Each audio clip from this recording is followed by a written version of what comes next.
पायल एक खुले मिजाज की जिंदा दिल लड़की होती है जिसे उसके पापा ने फुल्ली सेल्फ इंडिपेंडेंट बनने के लिए सब कुछ सिखाया हुआ होता है।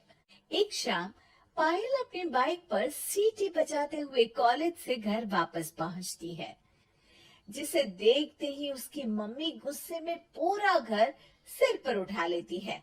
आ गई महारानी, बहुत बोलते थे मैं अपनी बेटी को सब कुछ सिखाकर दुनिया में मजबूती से खड़े रहना सिखाऊंगा, साथ में बेटी को लफंडर बनना भी सिखा दिया, ये नहीं बताया। क्या हुआ? आज ये कुकर इतनी सीटियां क्यों मार रहा है? सीटी? सारी फसाद की जड़ तेरी वो बाइक और सीटी है, उन्हीं से लड़के छेड़ती है ना तू? हाँ, ये तो गलत है। मुझे बताए बिना ही लड़का छेड़ दिया। हाय तौबा, ये कैसा पति और बेटी मिले हैं मुझे। अरे मम्मी यार, तुम ओवर एक्टिंग बंद करो। और मैंने कोई लड़का नहीं छेड़ा पापा। शिट यार। अच्छा मम्मी, आप पहले मुझे ये बताओ कि आपको ये सब बेकार बातें बताता कौन है? अच्छा, तूने कोई लड़का नहीं छेड़ा? अरे वही शर्मा आंटी, वही बताती रहती है, पर उसकी खबर तो मैं खुद ले लूंगी। अच्छा मेरी प्यारी बेटी, थक गई होगी ना, जा जाकर आराम कर बेटा। अचानक मम्मी को गर्म से नरम होते देख के पायल और उसके पापा कंफ्यूजन में एक दूसरे को देखने लगते हैं। आंखों से कुछ इशारे होते हैं और पायल वहां से चुपचाप चली जाती है। जिसके बाद रात को घर में सबके सोने के बाद दोनों पापा बेटी छत पर मिलते हैं। क्या खबर लाए हो? अरे तुम्हारी मम्मी तो हमसे भी तेज निकली, कोई खबर नहीं मिली। क्या यार पापा, पता नहीं अब मेरी मदर इंडिया कौन सा बम फोड़ेंगी। इसी के साथ दोनों अपने कमरे में वापस जाकर सो जाते हैं। अगली सुबह पायल जैसे ही कॉलेज जाने के लिए तैयार होकर कमरे से बाहर निकलती है तो उसकी मम्मी उसे लड़के वालों के सामने ले जाकर खड़ा कर देती है। जी, ये है मेरी बेटी पायल, थोड़ी चंचल है लेकिन बहुत नेक दिल और होशियार है।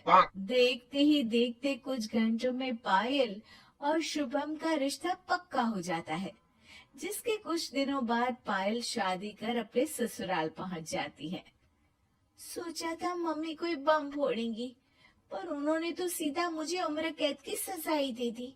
बहू, अब उम्र कैद समझो या बम, रहना तो यही है, निभाना यही है, इसलिए छिछोरी हरकतें बंद करनी होगी।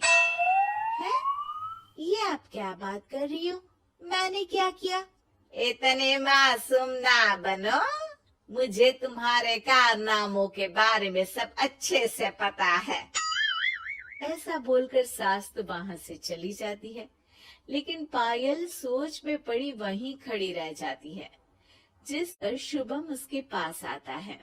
तुम मम्मी की बात का बुरा मत मानना, वो पड़ोस वाली आंटी ने उन्हें तुम्हारी बाइक चलाना, सीटियां बजाते हुए घूमना, बेधड़क सबसे बात करना वगैरह जैसी कुछ बातें बता दी है, जिसे सुनकर उन्हें गुस्सा आ गया है। पर फिक्र मत करना, धीरे धीरे साथ रहने से वो भी ठीक हो जाएंगी। Thanks for your concern, but I don't care. Payal सीधा अपने कमरे में चली जाती है। अगली सुबह कॉलेज जाने के लिए तैयार हो सीटी बजाते हुए कमरे से बाहर निकलती है, जिसे देख सास गुस्से से तिल मिला उठती है।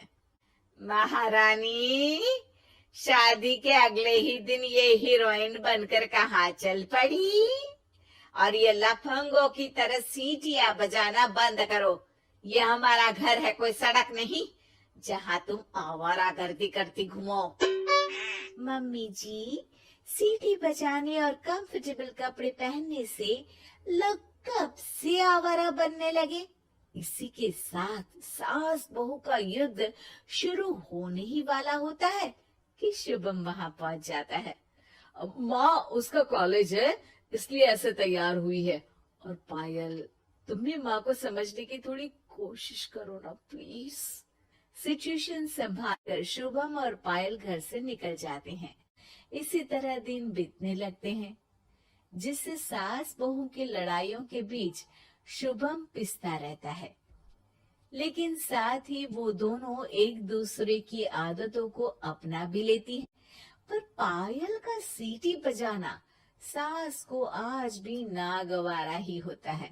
आसमान गिर जाएगा, धरती फट जाएगी, पर इसकी सीटी ना जी ना, कभी बंद नहीं होगी। अरे मम्मी जी, जब आप मेरे कुछ बोले बिना सीटी से ही समझ जाती हो कि मैं क्या बोल रही हूँ, फिर इसे बदलने की क्या जरूरत?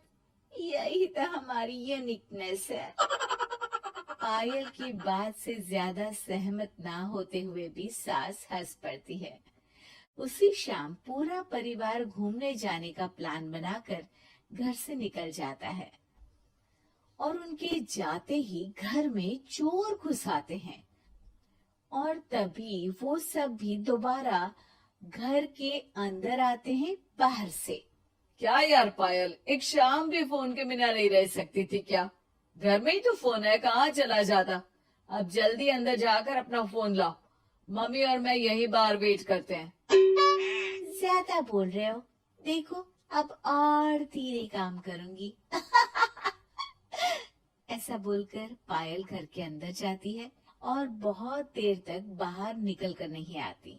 अरे ये तो सच में जानबूझकर लेट करने लगी। चल कर देखते हैं ना। दोनों जैसे ही मेन डोर के नजदीक पहुंचते हैं, उन्हें पायल के सीटी बजाने की आवाज सुनाई देती है। हमें लेट करके खुद मजे से बैठी सीटियां बजा रही है। अरे गधे, ये मजा नहीं सजा है, जल्दी से पुलिस को फोन कर। माँ की बातों से कंफ्यूज्ड शुभम उसे देखता ही रहता है। सास खुद ही पुलिस को फोन कर देती है। कुछ देर बाद वो दोनों पुलिस के साथ घर के अंदर जाते हैं तो पायल एक कुर्सी पर बंधी होती है और सास को देखते ही दोबारा सीटी बजाने लगती है। सीटियों की दुकान फिर से शुरू हो गई तू? और क्या इन सबको कह रही है कि चोरा है चोरा है? तुझे कैद किया है, थोड़ा तो तरस खाकर डर हमसे। और प्यार से क्या बोल रहा है इससे? अरे इसके सर पर बंदूक लगा, ठोक दे इसको। अरे चल झूठे, तेरे पास तो हथियार है ही नहीं। सास की बात सुन वहाँ मौजूद सारे इंसान हैरान रह जाते हैं और पुलिस तुरंत उन चोरों को अरेस्ट कर लेती है। आपको कैसे पता कि इनके पास हथियार नहीं है? अरे सीटी ने ही तो बताया।